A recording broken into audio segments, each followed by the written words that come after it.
ये बात आज से 445 साल पुरानी है। उस समय बाबर का शासन अभी खत्म ही हुआ था और बाबर के राम मंदिर तोड़ने से पहले भगवान श्री राम, माता सीता, लक्ष्मण जी और हनुमान जी की मूर्तियों को सुरक्षित स्थान पर छिपा दिया गया था।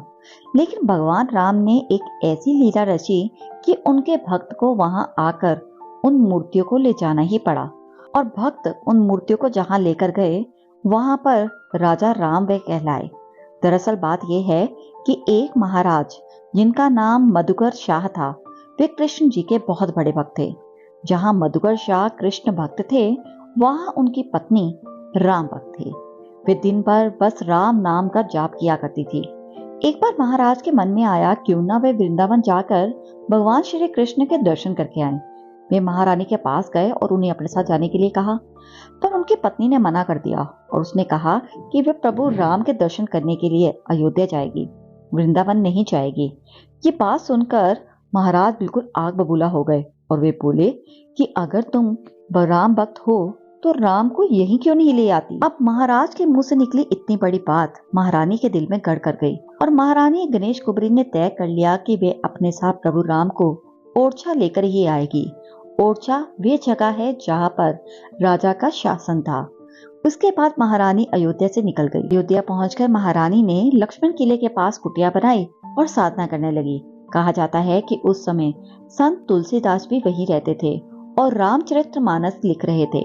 इतना ही नहीं, महारानी ने उनका आशीर्वाद भी पाया था। पर बहुत समय तक तपस्या करने के बाद भी महारानी को प्रभु राम के दर्शन नहीं हुए तो उनका मन बहुत दुखी हुआ और उन्होंने अपने शरीर को त्यागने का निश्चय किया। ऐसा करने के लिए वे सरयू नदी में डुबकी लगाने चली गई और सरयू के तेज बहाव में उसे प्रभु राम के दर्शन हुए। प्रभु राम को देखते ही महारानी गणेश कुबरी की तो खुशी का ठिकाना नहीं रहा। तब वे प्रभु राम से बोली, प्रभु आपको मेरे साथ चलना होगा, मैं चाहती हूँ कि आप मेरे साथ ओरछा चले। प्रभु राम उसके साथ जाने के लिए तैयार हो गए, पर उन्होंने कहा, मेरी 3 शर्तें हैं। ये यात्रा पैदल ही होगी, जिसमें मैं अकेला नहीं बल्कि मेरे साथ साधु संत भी होंगे जो नाचते गाते हुए मेरे साथ चलेंगे। दूसरी शर्त, ये यात्रा कुक्ष नक्षत्र से लेकर कुक्ष नक्षत्र तक के बीच में ही होगी।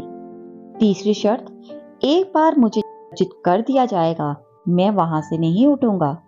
महारानी बहुत खुश थी। वे जल्दी से सरयू नदी से बाहर आई और उसने महाराज को उनके महल में संदेश भेजा कि मैं ओरछा वापस आ रही हूँ। उधर जैसे ही महाराज को ये पता चला तो उन्होंने भगवान राम का भव्य चतुर्भुज मंदिर बनाना शुरू कर दिया।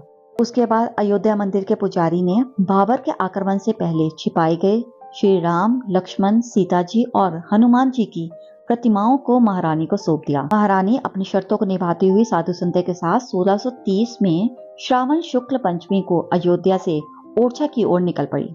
ठीक 8 महीने 28 दिनों के बाद सन 1631 ईस्वी में वे ओरछा पहुंच गई।